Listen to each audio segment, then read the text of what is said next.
Hi சகோஸ், எல்லாருக்கும் வணக்கம். வாங்க கதைக்குள்ள போகலாம். மறுநாள் காலை RV group of industries corporate அலுவலகம் வழக்கம் போல ஏசி குளிர்ச்சியிலும் கணினிகளின் சத்தத்திலும் இயங்கிக் கொண்டிருந்தது. ஆனால் தியாவின் மனதிற்குள் மட்டும் ஒரு பெரிய எரிமலையை வெடித்துக் கொண்டிருந்தது. காவ்யாவின் ஸ்கூல் ஃபீஸை எப்படி கட்டப்போகிறோம் என்ற கவலை அவள் முகத்தில் அப்பட்டமாக தெரிந்தது. அவள் கண்கள் கணினியின் திரையை பார்த்து கொண்டிருந்தாலும் அவள் சிந்தனை வேறெங்கோ இருந்தது. அவள் பக்கத்து சீட்டில் இருந்த அவள் தோழி பிரியா தியாவின் இந்த நிலையை நீண்ட நேரமாக கவனித்துக் கொண்டிருந்தாள். மெதுவாக தன் சேரை தியாவின் அருகில் நகர்த்தி கொண்டு வந்தாள். தியா, என்னடியாச்சு? காலையிலிருந்து ஒரு மாதிரி டல்லா இருக்க. என்னடி, அந்த ஹிட்லர் விக்ரம் காலங்காத்தாலே உன்னை கூப்பிட்டு நல்லா திட்டாரா என்று பிரியா கேட்க, தியா ஒரு நீண்ட பெருமூச்சு விட்டு பிரியாவின் கைகளை இறுக்கமாக பற்றி கொண்டாள். இல்லடி, அதெல்லாம் ஒன்றும் இல்லை. வீட்டில் தான் ஒரே ப்ராப்ளம். என்ன தியா, அம்மா கல்யாண பேச்சதும் எடுத்துட்டாங்களா? அதெல்லாம் ஒன்றும் இல்லடி. அது நாளைக்குள்ள காவ்யாவுக்கு டேர்ம் ஃபீஸ் கட்டணும். என்ன பண்ணுறதுன்னு தெரியல. கையில் சுத்தமாக காசு இல்லை. தியா, என்னடி சொல்கிற? சேலரி கிரெடிட் ஆகி 15 days தான் ஆகுது. அதுக்குள்ளே எல்லாமே செலவு பண்ணிட்டியா? இல்லடி, நான் என்ன செலவு பண்ண போகிறேன்? உனக்கே தெரியும்ல, 2 days முன்னாடி அம்மா திடீர்னு மயங்கி விழுந்துட்டாங்க. கையில் இருந்த காசு அவங்க மெடிக்கல் செலவுக்கே போயிருச்சு. அந்த டைமில் நான் இதை பற்றி யோசிக்கல, டக்குன்னு செலவு பண்ணிட்டேன். ஆனால் இந்த லூசு காவியா முன்னாடியே சொல்லாமல் நேற்று வந்து சொல்கிறா இன்னும் 2 days ஃபீஸ் கட்டணும்னு. எனக்கு என்ன பண்ணுறதுனே புரியல. ஃபீஸ் கட்டலைன்னா எக்ஸாம் எழுத அலோவ் பண்ண மாட்டாங்களா? எனக்கு என்ன பண்ணுறதுனே தெரியலடி. தலையே வெடிச்சிரும் போல இருக்கு என்று தியா தன் கவலையை கொட்டி தீர்க்க, பிரியா அவள் கையை தட்டி கொடுத்து, ஐயோ தியா, இதுக்கா இவ்வளோ டென்ஷன்?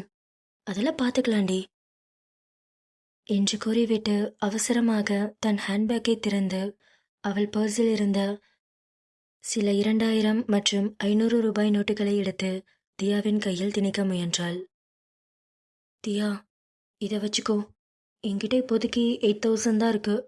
நம்ம வேற யார்கிட்டயாச்சும் கேட்டு மிச்சத்தை அரேஞ்ச் பண்ணிக்கலாம் என்று அவள் கூற, தியா அந்த பணத்தை வாங்க மறுத்து பிரியாவின் கையை தள்ளிவிட்டாள். இல்லடி, வேணாம், நீயே வச்சுக்கோ. நீயும் இந்த மாதம் வேற ரூம் ஷிஃப்ட் ஆகணும்னு சொன்னேல, உனக்கு தேவைப்படும்ல. வேணாம் பிரியா, நீயே வச்சுக்கோ. தியா, என்னடி பேசுற? ரூம் இந்த மந்த் ஷிஃப்ட் ஆகாட்டி நான் நெக்ஸ்ட் மந்த் ஆயிக்கிறேன். ஒன்றும் ப்ராப்ளம் இல்லை. தயவு செஞ்சு வேணான்னு சொல்லாத. தங்கச்சிக்கு ஃபீஸ் கட்டணும்ல.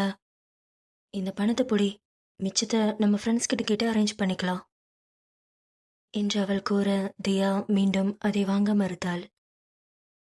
பிரியா, எனக்காக நீ யோசிக்காம இவ்வளோ ஹெல்ப் பண்ற. ஆனால் எனக்கு இது வேணாம். என்னை தப்பாக எடுத்துக்காதடி. ஒரு பியூரான ரிலேஷன்ஷிப்குள்ள இந்த மாதிரி பணம் உள்ள வந்துட்டா அந்த ரிலேஷன்ஷிப்பவே உடைச்சிரும்.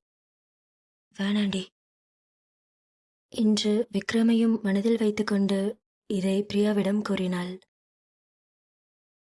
ஆனா தியா, என்னடி பண்ண போற? ஹே பிரியா, அதெல்லாம் ஒன்றும் ப்ராப்ளம் இல்லை. என் அங்கிள் கிட்ட சொல்லியிருக்கேன். இன்னைக்கு நைட்குள்ள அரேஞ்ச் பண்ண முடியுமான்னு பார்க்குறேன்னு சொல்லியிருக்காரு. கண்டிப்பாக அரேஞ்ச் பண்ணிடுவாரு. ஒன்றும் இல்லடி, நான் பார்த்துக்கிறேன் என்று பிரியாவிடம் கூறினாள். மறுபுறம் விக்ரம் காலையிலிருந்தே தியாவை தன் கேபின் கண்ணாடி வழியாக கவனித்துக் கொண்டிருந்தான். அவளது முகத்தில் இருக்கும் அந்த சோகமும் அவளது தோழி பிரியாவிடம் அவள் கைகளை பிடித்துக்கொண்டு ஏதோ தீவிரமாக கவலையோடு பேசிக்கொண்டிருந்ததும் அவனது கூர்மையான பார்வையிலிருந்து தப்பவில்லை. அவனது பிசினஸ் மூளைக்குள் ஏதோ ஒரு பொறி தட்டியது. அவளுக்கு ஏதோ பெரிய பிரச்சனை என்பதை அவன் உணர்ந்தான். சிறிது நேரத்தில் நியூயார்க் ப்ராஜெக்டின் சில முக்கியமான ஃபைல்களை எடுத்துக்கொண்டு தியா விக்ரமின் கேபினுக்குள் நுழைந்தாள். அவள் முகம் இன்னும் கவலையாகவே இருந்தது. சார், இந்த நியூயார்க் டெலிகேஷனோட ஷெட்யூல் ஃபைல். நீங்கள் வெரிஃபை பண்ணால் நெக்ஸ்ட் ப்ராசஸ் ஸ்டார்ட் பண்ணிடலாம் என்று கூறியபடி அந்த ஃபைலை விக்ரமிடம் நீட்டினாள். விக்ரம் அந்த ஃபைலை வாங்கினான். எல்லாம் ஓகே தான், ஆனால் இந்த அக்ரிமெண்ட்டில் தேர்ட் கிளாஸ் கொஞ்சம் சேஞ்ச் பண்ணணும். அவங்க கம்பெனி ஷேர்ஸ் பற்றி இன்னும் நம்ம தெளிவாக பேசணும். அதுக்கான ஏற்பாடு பண்ணுங்க என்று பிஸ்னஸ் டீட்டெயில்ஸை அடுக்கிக் கொண்டே போனவன் திடீரென்று ஃபைலை மேஜை மேல் போட்டுவிட்டு நாற்காலியில் பின்னோக்கி சாய்ந்தான். அவனது அந்த கம்பீரமான கண்கள் தியாவை ஊடுருவின. நான் சொன்னதெல்லாம் புரிஞ்சுல? ஆ, புரிஞ்சுது சார். நான் அதுக்கான அரேஞ்ச்மெண்ட்ஸ்லாம் பண்ணிடுறேன். அதெல்லாம் இருக்கட்டும், என்னடி ஆச்சு உனக்கு என்று திடீரென கேட்டான். தியா சற்று தடுமாறினாள். சார், அதெல்லாம் ஒன்றும் இல்லையே. பிஸ்னஸில் எல்லாம் கரெக்டாக தானே இருக்கு. இங்கே பாரு, நான் பிஸ்னஸ் பற்றி கேட்கல, உன்னை பற்றி கேட்குறேன். நானும் காலையில இருந்து பார்த்துட்டு தான் இருந்தேன். என்னடி ஆச்சு உனக்கு? ஏன் டல்லா இருக்க என்று விக்ரம் அதிகாரமும் அக்கறையும் கலந்த குரலில் கேட்டான். தியா தன் கைகளை இறுக்கமாக பற்றிக்கொண்டு அவனது பணக்கார பின்னணியையும் தன் ஏழ்மை நிலையையும் ஒப்பிட்டு பார்த்து மீண்டும் சுயமரியாதையோடு உண்மையை மறைக்க முடிவு செய்தாள். அது விக்ரம், நிஜமா ஒன்றும் இல்லை. நேற்று நைட் சரியா தூங்கல, அதான் கொஞ்சம் டயர்டா இருக்கு. எனக்கு ஒரு ப்ராப்ளம் இல்லை. என்ன, நைட்டு தூங்கலையா? ஏண்டி, உனக்கு தூக்கத்தை விட வேற என்ன பெருசா வேலை? இங்க பாரு, என்கிட்ட போய் சொல்லாத. இல்லை விக்ரம், நான் ஏன் போய் சொல்ல போறேன்? நான் நைட் சரியா தூங்கல. ஏண்டி, நைட்டு உனக்கு கால் பண்ணேன், தூக்கம் வருதுன்னு ஃபோனை கட் பண்ணிட்ட. இப்போ தூங்கலன்னு சொல்ற. என்ன, என்னை பார்த்தா எப்படி தெரியுது உனக்கு? விக்ரம், என்ன இது? இப்பயே டென்ஷன் ஆகுறீங்க? எனக்கு ஒரு ப்ராப்ளம் இல்லை, நான் நல்லா இருக்கேன். அதான் சொல்றேன்ல, ஏன் உருன்னு இருக்கீங்க? கொஞ்சம் சிரிக்கலாம்ல? ஏய், அதெல்லாம் இருக்கட்டும். இன்னைக்கு ஈவினிங் நம்ம மீட் பண்ணலாமா? பக்கத்தில் காஃபி ஷாப்பில். சரி, ஓகே, நான் வந்துடுறேன் என்று கூறிவிட்டு அவசர அவசரமாக அவனது கேபினை விட்டு வெளியேறினாள். விக்ரம் அவளது போக்கையே கூர்ந்து பார்த்து கொண்டு தன் தாடையை தடவியபடி ஏதோ ஆழமாக யோசிக்கத் தொடங்கினான். இப்படியே அந்த நாளின் நேரமும் மெதுவாக கடந்து போய் கொண்டிருந்தது. ஆஃபீஸ் நேரம் முடிந்து மாலை பொழுது மெல்ல சரிந்தது. தியாவின் மனதிற்குள் இருந்த கவலை இன்னும் தீரவில்லை. ஸ்கூட்டியை எடுத்துக்கொண்டு கிளம்ப முயன்றவளுக்கு விக்ரமிடமிருந்து ஒரு மெசேஜ் வந்தது. ஆஃபீஸ் அருகில் இருக்கும் அந்த அமைதியான விஐபி கஃபேவுக்கு உடனே வர சொல்லியிருந்தான். அவள் அங்கே செல்லும்போது விக்ரம் ஏற்கனவே ஒரு கார்னர் டேபிளில் அமர்ந்திருந்தான். அவனது பிசினஸ் கோட் கழற்றப்பட்டு சட்டையின் மேல் பட்டன்கள் இரண்டும் விடப்பட்டிருந்தன. தியா மெதுவாக அவனுக்கு எதிரே போய் அமர்ந்தாள். சர்வர் 2 சூடான கஃபைன் காஃபியை டேபிளில் வைத்துவிட்டு நகர்ந்தார். விக்ரம் தியாவை மட்டுமே உற்று பார்த்து கொண்டிருந்தான். தியாவின் சிந்தனை முழுவதும் எங்கோ இருந்தது. அவள் அந்த காஃபி கப்பை ஒரு ஸ்பூனை வைத்து கலக்கிக் கொண்டே வெளியே விரித்து பார்த்து கொண்டிருந்தாள். உனக்கு என்னடி ஆச்சு? காஃபி வந்து எவ்வளோ நேரம் ஆச்சு? எவ்வளோ நேரம் தான் அந்த ஸ்பூனை வச்சு கிண்டிகிட்டே இருப்ப? ஒன்றும் இல்லை, சூடாக இருந்துச்சு அதான் என்று அவள் சமாளிக்க விக்ரம் நாற்காலியில் முன்னோக்கி சாய்ந்தான். அவனது கூர்மையான கண்கள் அவள் முகத்தில் இருந்த ஒவ்வொரு அசைவையும் துல்லியமாக அளவெடுத்தன. இங்க பாரு, கேவலமா நடிக்காத. உன் மூஞ்சியை பார்த்தாலே தெரியுது ஏதோ பெரிய பிரச்சனைன்னு. என்னடி, என்கிட்ட மறைக்கிறியா? இல்லை விக்ரம், அப்படி எதுவுமே கிடையாது. இங்க பாரு தியா, நான் ஒன்றும் குழந்தை கிடையாது. நான் உன்னை லவ் பண்ணுறேன்டி. உன்னை பற்றி எனக்கு நல்லா தெரியும். நான் உன்னை அணுவணுவா உன்னை ரசிச்சிருக்கேன், உன்னை கவனிச்சிருக்கேன். எனக்கு தெரியும்டி. நீ கோவப்பட்டா எப்படி இருப்ப, நான் உன்னை கிஸ் பண்ணா என்ன ரியாக்ட் பண்ணுவ, இல்லை உனக்கு ஒரு பிரச்சனைனா அந்த ப்ராப்ளம் எப்படி ஃபேஸ் பண்ணுவ, எல்லாமே எனக்கு தெரியும். உன் மூஞ்சி எனக்கு காட்டி கொடுத்துருண்டி. இது கூட நல்லா புரிஞ்சுக்க முடியாதா? இப்ப சொல்லு, உனக்கு என்ன தாண்டி பிரச்சனை என்று அவன் கூற தியா லேசாக புன்னகைத்தாள். அட பாவி, என்னை பத்தி இவ்வளோ நாளா தெரிஞ்சு வச்சிருக்க. என் மூஞ்சியை பார்த்து எனக்கு ப்ராப்ளம்னு கண்டுபிடிச்சிட்ட. உன்கிட்ட மறைக்கணும்னு நினைக்கல விக்ரம். இது சின்ன பிரச்சனை தான், நான் பார்த்துப்பேன். அதனால தான் உன்கிட்ட சொல்லலை. ஒன்றும் இல்லை, நாளைக்குள்ள தங்கச்சிக்கு ஃபீஸ் கட்டணும், அவ்வளோதான்டா, வேற ஒன்றும் இல்லை. ஏய், இதுக்கடி காலில் இருந்து இப்படி இருந்த? இப்போ என்ன அரேஞ்ச் பண்ணிட்டியா? அது அங்கிள் கிட்ட கேட்டிருக்கேன். இன்னைக்கு நைட்டுக்குள்ள அரேஞ்ச் பண்ணுறேன்னு சொல்லியிருக்காரு. அதான் கொஞ்சம் டென்ஷனாக இருக்கு என்று அவள் கூற விக்ரம் ஒரு நொடி அவளையே பார்த்தான். பிறகு மிக சாதாரணமாக ஒரு மெல்லிய புன்னகையோடு காஃபியை எடுத்து குடித்தான். இவ்வளோதானா? இதுக்கடி காலில் இருந்து டென்ஷனாக இருந்த? நீ என்ன லூஸா? என்கிட்ட கேட்டிருக்கலாம்ல. ஒரு பிரச்சனை இல்லை, எவ்வளோன்னு சொல்லு, நானே அக்கௌண்ட்லேருந்து ட்ரான்ஸ்ஃபர் பண்ணுறேன். இல்லைனா செக் தரேன், நீ ஃபில்அப் பண்ணி எவ்வளோ ஃபீஸோ கட்டிடு என்று விக்ரம் கூற விக்ரமின் அந்த அசால்ட்டான பேச்சு தியாவின் சுயமரியாதையை சீண்டியது. அவளுக்குள் கோபம் சுளிரென்று ஏறியது. என்ன செக் தரையா? நான் உன்கிட்ட கேட்டேனா? எனக்கு ஹெல்ப் பண்ணன்னு உன்கிட்ட கேட்டேனா விக்ரம்? என்ன ஹெல்ப்பா? என்னடி ஹெல்ப்பு? எனக்கு புரியல. நான் யார்? உனக்கு ஒரு பிரச்சனைனா நான் தான் பார்க்கணும். அது ஹெல்ப் கிடையாது, என்னோட உரிமை. உனக்கோ இல்லை உன் ஃபேமிலிக்கோ ஏதோ ப்ராப்ளம்னா நான் தான் வருவேன். வேற எவன் பாப்பா? எங்க பாரு, இந்த மாதிரி திமிரா பேசாத. நான் கட்டுறேன். நீ கட்டுறியா? நீயே கட்டணும். என் ஃபேமிலிக்கு ஒன்றா நீயே பார்க்கணும். ஏய், நான் உன் புருஷன்டி. நான் உன் புருஷன், நான் தான் பார்க்கணும் என்று விக்ரம் கோபமாக கூற தியா சத்தமாக சிரித்தாள். அவளது கண்களில் கோபமும் ஆதங்கமும் ஒன்றாக கலந்திருந்தன. என்ன புருஷனா? யார், நீயா? ஹா, ஆர்வி எம்பையர்ஸ் பிஸ்னஸ் சாம்ராஜ்யத்தோட ஒரே வாரிசு மிஸ்டர் விக்ரம். இந்த அட்ரஸே இல்லாத தியாக்கு புருஷனா? நல்லா காமெடி பண்ற நீ.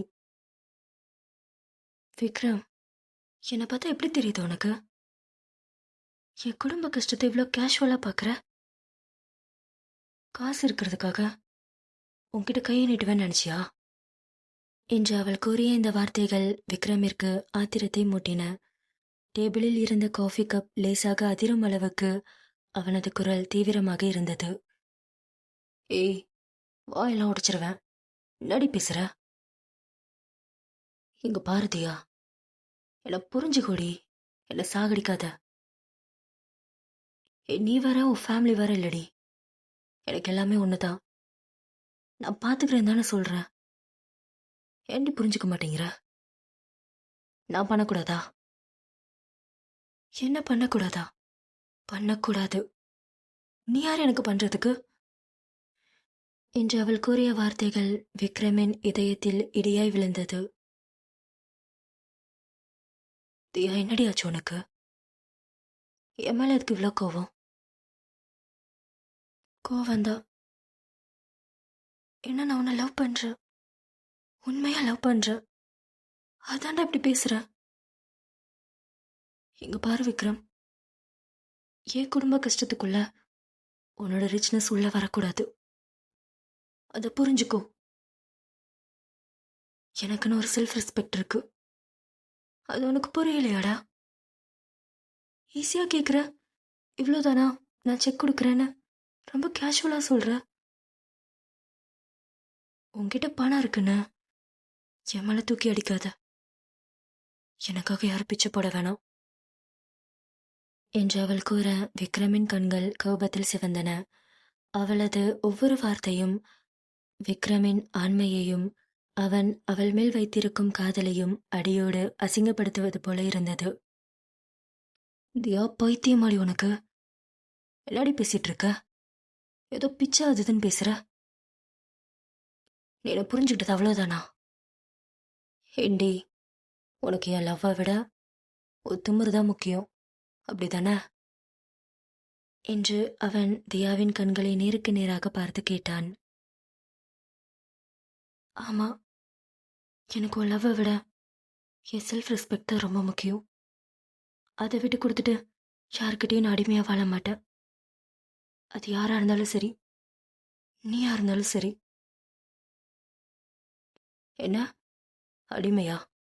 அப்புறம் இன்னும் மேடம் என்னென்ன பேச போறீங்க? இன்னும் என்னென்ன பேசி நான் அசிங்கப்படுத்த போற? எங்க பாரதியா, என்னை வெறி ஏத்தாத என்று அவன் கூற தியா விக்ரமை முறைத்து பார்த்தாள்.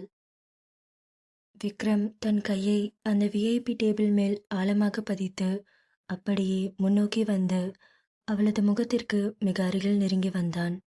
அவனது கண்களில் ஒரு காட்டுத்தனமான வெறி தெரிந்தது. அவனது மூச்சுக்காற்று தியாவின் முகத்தை வாட்டியது. என்னடி முறைக்கிற? என்ன பெரிய செல்ஃப் ரெஸ்பெக்ட்? நேற்று லிஃப்ட்டுக்குள்ள உன்னை லாக் பண்ணி ஒரு லிப்ஸை கிஸ் பண்ணனே, அப்போ எங்கடி போச்சு ஒரு செல்ஃப் ரெஸ்பெக்ட்? என் செஸ்டில் சாஞ்சுக்கிட்டு கிஸ் வாங்கும்போது அப்போ தோணல, அப்போ எங்கே போச்சு ஓ ஈகோ? இப்போ காசுன்னு வந்த உடனே அடிமா அதுதுன்னு பேசுற என்று விக்ரம் கோபமாக கூற, விக்ரமின் இந்த பேச்சிலும் அவர்களுக்குள் இருந்த அந்தரங்கத்தை பொது இடத்தில் சுட்டிக்காட்டியவுடனே தியா பதறிப்போனாள். சுற்றிலும் யாராவது கேட்டுவிடப் போகிறார்கள் என்ற பயத்தில் குரலை தாழ்த்தி விக்ரமை மிரட்டினாள். Vikram, are you mad? என்ன பேசிட்டு இருக்க?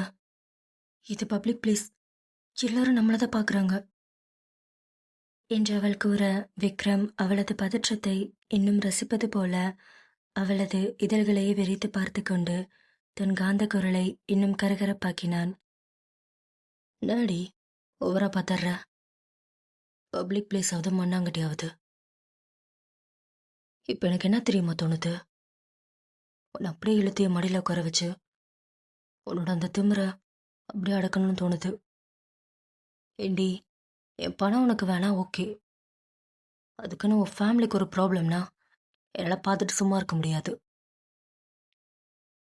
ஏன்னா நீ என்னோட தியா. நீ எனக்கு எப்படியோ அதே மாதிரி தான் உன் ஃபேமிலியோ. ஏய், நீ என்னை எப்படி வேணாலும் நினச்சிட்டு போடி, எனக்கு கவலையே கிடையாது. உனக்கு ஒன்றுனா நான் தான் வருவேன். என்ன விக்ரம், நானும் பார்த்துட்டே இருக்க, பேசிட்டே போற. எனக்கு ஒன்றுனா நீ வருவியா? உன்னை எனக்கு எத்தனை வருஷமா தெரியும்? 2 வருஷம். என் அப்பா சின்ன வயசுல என்னை விட்டு போயிட்டாரு. அப்ப இருந்து என் அம்மாவையும் தங்கச்சியும் நான் தான் பார்த்துட்டு இருக்கேன். இதுக்கப்புறமும் எனக்கு அவங்கள பார்த்துக்க தெரியும். நீ ஏதோ நேத்து வந்துட்டு ரொம்ப உரிமை எடுத்து பேசுற. இங்க பாரு, எனக்கு யாரோட ஹெல்ப்பும் தேவை கிடையாது. உன் பணத்திமிரை என்கிட்ட காட்டாத என்று கோபமாக பேசிவிட்டு விக்ரமின் பதிலை எதிர்பாராமல் நாற்காலியை பின்னுக்கு தள்ளிவிட்டு விறுவிறுவென்று எழுந்து நடந்தாள். விக்ரம் நாற்காலியில் அப்படியே சாய்ந்து அமர்ந்து அவள் கோபமாக வெளியேறுவதையே தன் கூர்மையான கண்களால் பார்த்து கொண்டிருந்தான். அவளது அந்த திமிரான நடை அவனுக்குள் எக்கச்சக்கமான டென்ஷனை ஏற்றியது. மேஜை மீது தன் கைகளை இறுக்கமாக பிணைத்து கொண்டான். அவனது தாடை நரம்புகள் புடைத்தன. என்ன திமிரா பேசிட்டு போறா? உன் திமிர எப்படி அடக்கணும்னு எனக்கு தெரியும்டி என்று தன் மனதிற்குள் நினைத்தவனுக்கு கோபம் தலைக்கேறியது. நேரம் இப்படியே கடந்தது. இரவு 9 மணியை தாண்டியிருந்தது. வீட்டிற்கு வந்ததிலிருந்து தியாவுக்கு ஒரு மாதிரியாக இருந்தது. மனதுக்குள் ஒரு பெரிய போர்க்களமே ஓடிக்கொண்டிருந்தது. ஒரு பக்கம் தன் தங்கையின் ஸ்கூல் ஃபீஸ், மறுபக்கம் விக்ரமோடு கஃபேவில் நடந்த அந்த உக்கிரமான சண்டை, அவனது மிரட்டல் எல்லாம் சேர்ந்து அவளை நிலைகுலைய வைத்திருந்தது. அறையில் கட்டிலில் அமர்ந்து தன் முழங்கால்களை கட்டிக்கொண்டு முகத்தை புதைத்து கொண்டு மிகவும் சோகமாக அமர்ந்திருந்தாள். அப்போது ஹாலில் இருந்து காவியாவின் சத்தமும் அம்மாவின் குரலும் தியாவின் அறைக்குள் கேட்டது. காவியா துள்ளி குதித்துக் கொண்டு கையில் ஒரு நோட்டீஸை வைத்துக்கொண்டு அம்மாவிடம் பேசிக் கொண்டிருந்தாள். மா, உனக்கு ஒரு விஷயம் தெரியுமா? நாளைக்கு எங்க ஸ்கூல்ல ஒரு பெரிய ஃபங்க்ஷன் நடக்க போகுது. ஒரு பெரிய கார்ப்பரேட் கம்பெனியோட சிஎஸ்ஆர் ஸ்கீம் மூலமா எங்க ஸ்கூலுக்கு இருக்கிற நிறைய பேருக்கு ஸ்காலர்ஷிப் தராங்களாமா. அந்த லிஸ்ட்ல என்னோட பேரும் இருக்கே என்று அவள் கூற, காவியாவின் அம்மா காய்கறிகளை நறுக்கிக் கொண்டிருந்தவர் திடீரென அவளை ஏளனமாக பார்த்தார். என்னம்மா அப்படி பார்க்குற? உன் பொண்ணுக்கு ஸ்காலர்ஷிப் கிடைச்சிருக்கு, கொஞ்சமாவது உன் முகத்துல சந்தோஷம் இருக்கா? என்னடி பெரிய ஸ்காலர்ஷிப், ஒரு 1000 2000 கையில கொடுப்பாங்க, அவ்வளோதான். ஏண்டி காவியா, நீயும் தியாக்கா மாதிரி நல்லா படிச்சிருந்தா அக்காவுக்கு கிடைச்ச மாதிரி உனக்கு ஃபுல் ஸ்காலர்ஷிப் கிடைச்சிருக்கும். நீ தான் படிப்புல மக்கு சாம்பிராணி ஆயிட்டா, இதுல ஸ்காலர்ஷிப் ஒண்ணுதான் உனக்கு கேடு என்று அம்மா கூற காவியாவின் முகம் சட்டென்று சுருங்கி போனது. போமா, உன்கிட்ட வந்து சொன்னேன் பாரு, உனக்கு எப்ப பார்த்தாலும் உன் பெரிய பொண்ணு தான் முக்கியம், அவளையே பெருமையா பேசு என்று தன் முகத்தை தூக்கி வைத்துக்கொண்டு தன் அறைக்குள் நுழைந்தாள். இதையெல்லாம் கவனித்துக் கொண்டிருந்த தியா காவியாவின் பேச்சை விசித்திரமாகவோ அல்லது ஒரு பெரிய விஷயமாகவோ எடுத்துக்கொள்ளவில்லை. அவள் மனம் இன்னும் அவள் தங்கையின் ஸ்கூல் ஃபீஸ் கட்டுவதிலும் விக்ரமுடன் நடந்த மனக்கசப்பிலும் தங்கிவிட்டது. ஆனால் தியாவுக்கு தெரியாது காவியாவின் ஸ்கூலுக்கு வரப்போகும் அந்த பெரிய கார்ப்பரேட் கம்பெனி எது என்பது. மறுநாள் காலை காவியா படிக்கும் அந்த புகழ்பெற்ற பெண்கள் மேல்நிலைப் பள்ளி விழாக்கோலம் பூண்டிருந்தது. பிரம்மாண்டமான மேடை மற்றும் பள்ளியின் நுழைவாயிலில் இருந்து ஆடிட்டோரியம் வரை சிவப்பு நிற கம்பளம் விரிக்கப்பட்டிருந்தது. அந்த மெகா கார்ப்பரேட் நிறுவனத்தின் சிஎஸ்ஆர் நிதி உதவி வழங்கும் விழா என்பதால் பள்ளியின் நிர்வாகமும் ஆசிரியர்களும் மிகுந்த பரபரப்புடன் ஏற்பாடுகளை கவனித்துக் கொண்டிருந்தனர். மாணவிகள் அனைவரும் தங்களின் பள்ளி சீருடையில் வரிசையாக ஆடிட்டோரியத்தில் அமர வைக்கப்பட்டிருந்தனர். காவியாவும் தன் தோழிகளுடன் ஒரு வரிசையில் அமர்ந்திருந்தாள்.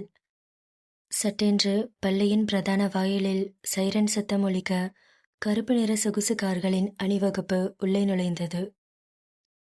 நடுவில் வந்த அந்த பிரம்மாண்ட மெர்சிடிஸ் காரின் கதவை பாடிகார்ட்ஸ்கள் ஓடி வந்து திறக்க அதிலிருந்து விக்ரம் வெளியே இறங்கினான். அவனது தோற்றம் அந்த பள்ளியையே ஒரு நிமிடம் ஸ்தம்பிக்க வைத்தது. கச்சிதமாக பொருந்தியிருந்த அடர் நீல நிற பிசினஸ் சூட், வெள்ளை நிற சட்டை, கையில் மின்னி மறையும் விலையுயர்ந்த கடிகாரம் மற்றும் அவனது அந்த மிரட்டலான கார்ப்பரேட் லுக் கம்பீரம். கண்ணில் அணிந்திருந்த கூலிங் கிளாஸை கழற்றிவிட்டு அவன் நிமிர்ந்த போது அவனது கூர்மையான கழுகு பார்வையும் அவனது ஆளுமையும் அங்கிருந்த அனைவரையும் வியக்க வைத்தது. மேடையின் அருகில் அமர்ந்திருந்த காவியா காரில் இருந்து இறங்கி வரும் விக்ரமை பார்த்ததும் அப்படியே ஸ்டன் ஆகி போனாள். அவளுக்கு பக்கத்தில் இருந்த மாணவிகள் அனைவரும், யாரடி இவரு, ஏதோ சினிமா ஹீரோ மாதிரி இருக்காரு, செம்ம ஹேண்ட்ஸமா இருக்காருல்ல என்று அவர்களுக்குள் கிசுகிசுக்கத் தொடங்கினர். ஆனால் காவியாவுக்கு இவன்தான் தன் அக்கா தியா வேலை பார்க்கும் ஆபீஸின் சிஇஓ விக்ரம் என்பதும் தன் அக்காவுடன் காதல் சண்டை போட்டுக் கொண்டிருக்கும் அதே ராட்சசன் என்பதும் ஒரு துளி கூட தெரியாது. பள்ளி தாளாளர் விக்ரமை மேடைக்கு அழைத்து சென்று பூங்கொத்து கொடுத்து வரவேற்றார். முறைப்படியான அறிவிப்புகளுக்கு பிறகு விக்ரமை மேடையில் உரையாற்ற அழைத்தனர். விக்ரம் கம்பீரமான நடையுடன் போடியம் நோக்கி வந்தான். மைக் முன்னால் நின்று மைக்ரோஃபோனை தன் உயரத்திற்கு சரி செய்து கொண்டு ஒட்டுமொத்த மாணவிகளையும் பார்த்தான். அவனது கணீர் என்ற குரல் அந்த அரங்கம் முழுவதும் எதிரொலித்தது. நான் அதிகமாக பேச விரும்பல, ஒன்று மட்டும் சொல்லிக்கிறேன். வாழ்க்கைங்கிறது நமக்கு வர வாய்ப்புகளை பொறுத்தது இல்லை, நம்ம உருவாக்குற தகுதியை பொறுத்தது. வசதி இல்லை, பேக்ரவுண்ட் இல்லைன்னு ரீசன் சொல்லிட்டு இருக்கிறவங்க தோத்துட்டே தான் இருப்பாங்க. எப்போ உங்ககிட்ட இருக்கிற பிடிவாதமோ உங்கள் ஹார்ட் ஒர்க்கும் உங்கள் திறமையாக மாறுதோ அப்போ இந்த உலகமே உங்கள் பின்னாடி வரும். ஸோ யாருக்காகவும் காத்திருக்காதீங்க, உங்களுக்கான பாதையை நீங்களே கிரியேட் பண்ணுங்க என்று அவனது யதார்த்தமான மோட்டிவேஷன் ஸ்பீச் மாணவிகளின் மனதை தொட்டது. விக்ரம் பேசி முடித்த அடுத்த நொடி அந்த பிரம்மாண்ட ஆடிட்டோரியமே அதிரும் அளவுக்கு மாணவிகளும் ஆசிரியர்களும் பயங்கரமாக கைத்தட்டி ஆரவாரம் செய்தனர். விக்ரம் முகத்தில் எந்த ஒரு உணர்ச்சியையும் காட்டாமல் லேசாக தலையசைத்துவிட்டு மேடையை விட்டு இறங்கினான். விழா முடிந்து விக்ரம் தன் பாடிகார்டுகள் மற்றும் பள்ளி அதிகாரிகளின் பலத்த பாதுகாப்புடன் காரை நோக்கி திரும்பிக் கொண்டிருந்தான். அவன் நடந்து போகும் வழியெங்கும் மாணவிகளின் கூட்டம் அலைமோதியது. அவனது கம்பீரத்தை பார்த்த சில மாணவிகள் கூட்டத்திலிருந்து தைரியமாக கமெண்ட் கொடுக்க தொடங்கினர். சார், உங்க ஸ்பீச் நிஜமாவே சூப்பர். சார் சார், நீங்க பார்க்க செம்ம அழகா இருக்கீங்க என்று சில மாணவிகள் கூச்சலிட்டனர். விக்ரம் அந்த பாராட்டுகளை கேட்டு தன் கராரான முகத்தில் ஒரு மெல்லிய கள்ளச்சிரிப்பை வரவழைத்துக் கொண்டே நடந்தான். அப்போது சட்டென்று அவன் பார்வை கூட்டத்தின் நடுவே நின்று தன்னை வியப்போடு பார்த்து கொண்டிருந்த காவ்யாவின் மீது நிலைத்தது. விக்ரமிற்கு காவ்யாவை நன்றாக தெரியும். தியா தன் போனில் தங்கையின் புகைப்படங்களை காட்டி அவனிடம் ஏற்கனவே வம்பளத்திருக்கிறாள். தியாவின் அதே முகஜாடை காவ்யாவிடமும் இருப்பதை அவன் சட்டென்று அடையாளம் கண்டு கொண்டான். விக்ரம் திடீரென தன் நடையை நிறுத்தினான். சுற்றியிருந்த பாடிகார்ட்களும் அதிகாரிகளும் என்னவாயிற்று என்று பதற்றத்துடன் நின்றனர். விக்ரம் நேராக காவ்யா இருக்கும் இடத்தை நோக்கி நடந்து வந்தான். அவனது மிரட்டலான பிசினஸ் ஆளுமை தன் முன்னால் வந்து நிற்பதை கண்ட காவ்யாவுக்கு இதயம் திக் திக் என்று அடிக்கத் தொடங்கியது. பயத்திலும் பதற்றத்திலும் அவளது கைகள் நடுங்கின. விக்ரம் அவளை கூர்மையாக பார்த்து தன் கரகரப்பான குரலில் கேட்டான். அம்மா, உன் பேர் என்ன என்று விக்ரமின் அந்த நேரடி பார்வையையும் குரலையும் தாங்க முடியாமல் காவ்யா மிகவும் நர்வஸாக திக்கி திணறினாள். அது அது வந்து சார், என் பேரு காவ்யா என்று காவ்யா கூற விக்ரம் அவளது பதற்றத்தைக் கண்டு லேசாக புன்னகைத்தபடி, நல்லா படி, லைஃப்ல பெரிய ஆளா வரணும். ஆ, ஓகே சார், கண்டிப்பா, தேங்க்யூ சார் என்று பயமும் படபடப்புமாக கூறினாள். விக்ரம் அவளை ஒரு கடைசி பார்வை பார்த்துவிட்டு விறுவிறுவென நடக்கத் தொடங்கினான். விக்ரம் சென்ற பிறகும் காவ்யாவுக்கு அந்த அதிர்ச்சியிலிருந்து மீள முடியவில்லை. அவளது தோழிகள் அவளை சூழ்ந்து கொண்டு, ஏ காவ்யா, என்னடி இது? அந்த பெரிய கார்ப்பரேட் சிஇஓ இவ்வளோ கூட்டத்தில் உன்கிட்ட மட்டும் பேசிட்டு போறாரு. அம்மா, உனக்கு அவரை ஏற்கனவே தெரியுமா என்று ஆச்சரியமாக கேட்டனர். காவ்யாவுக்கு ஒரு மாதிரி ஆகிவிட்டது. அனைவரும் வியந்து பார்க்கும் ஒரு விஐபி கெஸ்ட் இவ்வளவு கூட்டத்தில் தன் பெயரை தேடி கேட்டு தன்னிடம் பேசிவிட்டு போயிருக்கிறார் என்ற பெருமையும் ஒரு விசித்திரமான சிலிர்ப்பும் அவளது மனதிற்குள் தொற்றிக்கொண்டது. ஆனால் அவளுக்கு இன்னமும் தெரியவில்லை, விக்ரம் தன் அக்கா தியாவின் திமிரை அடக்குவதற்காகத்தான் இந்த ஸ்கூலுக்குள் நுழைந்திருக்கிறான் என்ற நிஜம். நேரம் நகர்ந்தது. மதிய நேரம் நெருங்கிக் கொண்டிருந்தது. தியா தன் ஸ்கூட்டியை பள்ளியின் பார்க்கிங் ஏரியாவில் நிறுத்திவிட்டு பதற்றமாக ரிசப்ஷன் பகுதியை நோக்கி நடந்தாள். தியாவின் மாமா அவளுக்கு ஏற்பாடு செய்து கொடுத்த அந்த பணத்தை எடுத்துக்கொண்டு அவசரமாக ஓடி வந்திருந்தாள். பள்ளியின் வளாகமே ஏதோ ஒரு பெரிய விழா முடிந்து கலைந்தது போல ஒரே பரபரப்பாகவும் மாணவிகளின் சலசலப்போடும் இருந்தது. தியா ரிசப்ஷன் கவுண்டருக்கு அருகில் நின்று கொண்டு காவ்யாவை வர சொல்லி அங்கிருந்த ஒரு அட்டெண்டரிடம் சொல்லி அனுப்பியிருந்தாள். அடுத்த சில நிமிடங்களில் காவ்யா தூரத்திலிருந்தே துள்ளி குதித்து கொண்டு முகத்தில் அத்தனை பிரகாசத்தோடு தியாவை நோக்கி ஓடி வந்தாள். அவளது கையில் ஒரு அதிகாரப்பூர்வமான ஸ்காலர்ஷிப் சான்றிதழும் ஃபீஸ் அக்னாலேஜ்மெண்ட் பேப்பரும் இருந்தன. தியா தன் ஹேண்ட்பேக்கை திறந்து பணத்தை எடுக்க முயன்றாள். ஏ காவ்யா, சீக்கிரம் வா, முதல்ல போய் ஃபீஸ் கட்டலாம், எனக்கு டைம் வர ஆகுது என்று அவள் புறப்பட காவ்யா சட்டென்று தியாவின் கையை பிடித்து தடுத்து தன் கையில் இருந்த பேப்பர்களை அவளது முகத்திற்கு நேரே ஆட்டினாள். அவளது முகம் பெருமையில் மிதந்தது. என்ன, ஃபீஸ் கட்ட போறியா? இனிமே எனக்கு ஒன்று நீ ஃபீஸ் கட்ட வேணாம். இங்க பாரு காவ்யா, விளையாடாத, எனக்கு ஆஃபீஸ்க்கு டைம் ஆகுது, சீக்கிரம் வா. தியாக்கா, நான் நிஜமா தான் சொல்கிறேன், இனிமேல் எனக்கு ஃபீஸ் கட்டவே வேணாம். எனக்கு இந்த வருஷத்துக்கான ஃபுல் ஸ்காலர்ஷிப்பும் கிடைச்சிருச்சு என்று குஷியாக கத்தினாள். தியாவுக்கு அப்படியே பேரிடியாக இருந்தது. கையில் இருந்த பணத்தை அப்படியே பிடித்துக்கொண்டு ஆச்சரியத்திலும் அதிர்ச்சியிலும் அவளது கண்கள் விரிந்தன. என்ன, ஃபுல் ஸ்காலர்ஷிப்பா? உனக்கா? ஏ லூசு, விளாடாத. நிஜமாவா சொல்ற? ஆமாங்க்கா, நிஜமா தான் சொல்றேன். அந்த பெரிய கார்ப்பரேட் கம்பெனியோட ஃபண்ட்ஸ்ல இருந்து என்னோட படிப்பு செலவு முழுசையும் அவங்களே ஏத்துக்கிட்டாங்க. நான் மட்டும் இல்லக்கா, என் கூட 25 ஸ்டூடெண்ட்ஸ் இதில் செலக்ட் ஆனாங்க. ஸோ நீ இனிமே எனக்கு ஒரு பைசா கூட ஃபீஸ் கட்ட தேவையில்ல என்று அவள் கூற தியாவுக்கு இன்னும் சந்தேகம் தீரவில்லை. காவியாவின் கடந்த கால மார்க்குகளும் அவளது சுட்டித்தனமும் அவளுக்கு தெரியாதா என்ன? ஏ காவியா, என்ன உளர்ற? உன்னோட ஆவரேஜ் மார்க்குக்கு எப்படி ஃபுல் ஸ்காலர்ஷிப் தருவாங்க? ஆனா என்னால நம்ப முடியல. உனக்கு எப்படி? என்று அவள் சந்தேகமாக கேட்க காவியா தன் இடுப்பில் கை வைத்துக்கொண்டு தியாவை நக்கலாக பார்த்து தன் தலையை சிலுப்பினாள். காவியாவை பத்தி நீ என்ன நினைச்ச? உனக்கும் அம்மாவுக்கும் எப்பவுமே என் டேலண்ட் மேல ஒரு நம்பிக்கையே கிடையாது. ஆனா பாரு, எங்க ஸ்கூல் மேனேஜ்மெண்ட்டுக்கும் அந்த பெரிய கம்பெனிக்கும் என்னை பத்தி நல்லாவே தெரிஞ்சிருக்கு. என்னை அசிங்கப்படுத்தின அம்மா முன்னாடி இன்னைக்கு நைட்டு இந்த ஸ்காலர்ஷிப் சர்டிஃபிகேட்டை காட்டி அவங்கள வெறுப்பேத்துறேன் பாரு என்று தியாவை வம்பளந்தாள். தியா குழப்பத்துடன் அந்த பேப்பரை பார்த்தாள். அதில் ஆர்வி எம்பையர்ஸ் சிஎஸ்ஆர் ட்ரஸ்ட் என்ற மெல்லிய எழுத்துக்களில் அச்சிடப்பட்டிருந்ததை அவளது அவசரத்திற்கு அவளது கண்கள் கவனிக்க தவறின. ஏ காவியா, யாரடி அந்த கார்ப்பரேட்காரன்? உன்ன மாதிரி முட்டாளுங்களுக்கு கூட ஃபுல் ஸ்காலர்ஷிப் கொடுத்துருக்கான்னா அவன் எவ்வளோ பெரிய முட்டாளா இருப்பான்.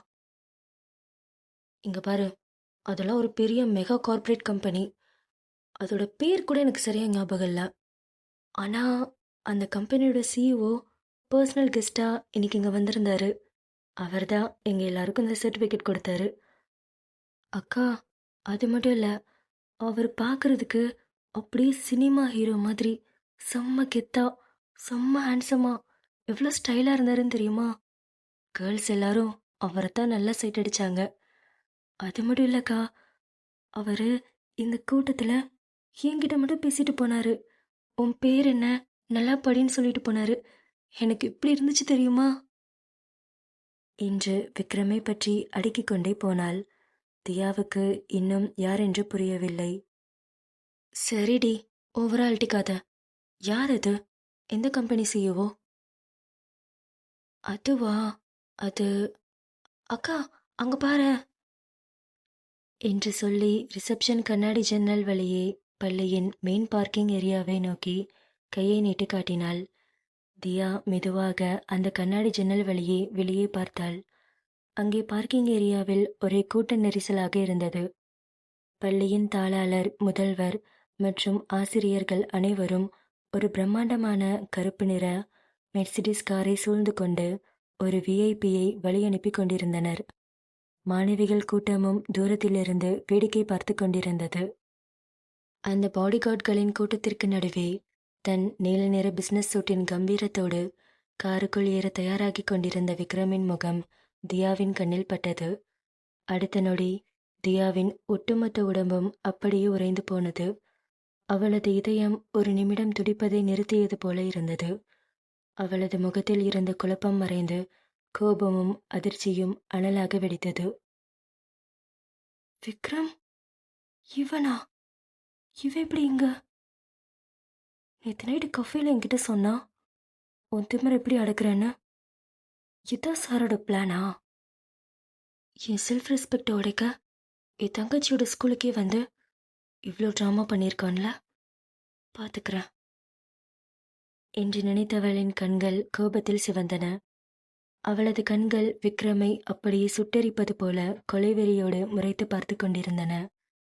சரியாக அதே நேரத்தில் காரின் கதவை பிடித்துக்கொண்டு உள்ளே ஏறப்போன விக்ரம் ஏதோ ஒரு உள்ளுணர்வில் ரிசப்ஷன் ஜன்னலை நோக்கி தன் பார்வையை திருப்பினான். அங்கே கோபத்தின் உச்சியில் தன்னை ஒரு அசுரனைப் போல முறைத்து கொண்டு நிற்கும் தியாவை அவன் பார்த்து விட்டான். அவ்வளவுதான். எப்போதும் கோல்டு சிஇஓவாக யாரையும் மதிக்காமல் மிரட்டலாக திரியும் விக்ரமின் முகத்தில் தியாவை பார்த்த அடுத்த கணமே ஒரு மரண பயம் கலந்த பதற்றம் தொற்றிக்கொண்டது. டே விக்ரம், செத்துடாம் அவனே. இவ இப்ப இங்க வந்தா? நம்மளதான் நல்லா முறைக்கிறா. இன்னைக்கு மாட்டின என்று மனதுக்குள் அலறிய விக்ரம் ஒரு சிறிய குழந்தை போல பம்மிக் கொண்டு தியாவின் பார்வைக்கு முகத்தை காட்ட பயந்து அவசரமாக தலையை குனிந்து கொண்டு காரின் பின் இருக்கைக்குள் புகுந்தான். கார் கதவு டக்கென்று மூடப்பட அந்த மெர்சிடிஸ் கார் டயர்கள் அலற மின்னல் வேகத்தில் அந்த பள்ளியை விட்டு வெளியேறி பறந்தது. தியா தன் கைகளை இறுக்கமாக பிடித்துக்கொண்டு கார் மறைந்த திசையை பார்த்து கொண்டிருந்தாள். அவளது மூச்சுக்காற்று வேகமாக வெளிவந்தது. இருடா, ஆஃபீஸில் உனக்கு இன்னைக்கு இருக்கு, உன்னை என்ன பண்றேன்னு பாரு என்று மனதிற்குள் வஞ்சனம் பூண்டாள். காவியா தியாவின் முகமாற்றத்தை பார்த்துவிட்டு, என்னக்கா, என்னாச்சு? எதுக்காக அவர் அப்படி பார்க்குற? அவரை உனக்கு ஏற்கனவே தெரியுமா என்று ஆச்சரியமாக கேட்டாள். தியா தன் கோபத்தை அடக்கிக் கொண்டு, அது அது ஒன்றும் இல்லடி, உனக்கே ஒருத்தர் ஸ்காலர்ஷிப் கொடுத்துருக்கான்ல, அதான் பார்த்துட்டு இருந்தேன். நீ கிளாஸ்க்கு போ, எனக்கு ஆஃபீஸில் ஒரு முக்கியமான வேலை இருக்கு என்று சொல்லிவிட்டு விறுவிறுவென்று தன் ஸ்கூட்டியை நோக்கி நடந்தாள். இந்த கதையுடைய அடுத்த பாகம் சீக்கிரமே நம்ம சேனலில் வந்துடும். மறக்காம சேனலை சப்ஸ்கிரைப் பண்ணிக்கோங்க. கதையை பற்றின உங்கள் கருத்துக்களை கமெண்ட்டில் சொல்லுங்கள். கதை பிடிச்சிருந்ததுன்னா வீடியோக்கு மறக்காமல் ஒரு லைக் பண்ணிக்கோங்க. அவளும் நானும் தொடர்கதையின் அடுத்த ஒரு புது அத்தியாயத்தில் உங்களை வந்து சந்திக்கிறேன். தேங்க்ஸ் ஃபார் வாட்சிங்.